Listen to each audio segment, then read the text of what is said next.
হ্যাঁ guys, back to my channel মাখন lifestyle. তো আমরা এখন আছি তিস্তা ব্রিজ।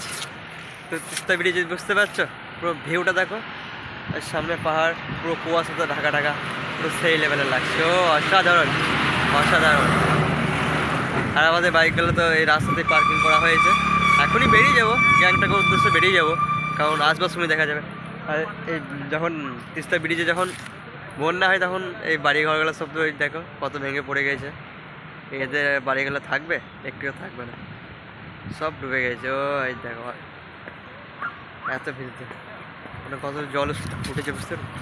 শ্যামদা এখন জিম করছে, খুব অবস্থা খারাপ হয়ে গেছে।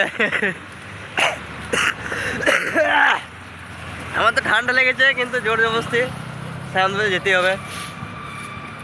চলে এলাম, চলো পরে দেখা হবে।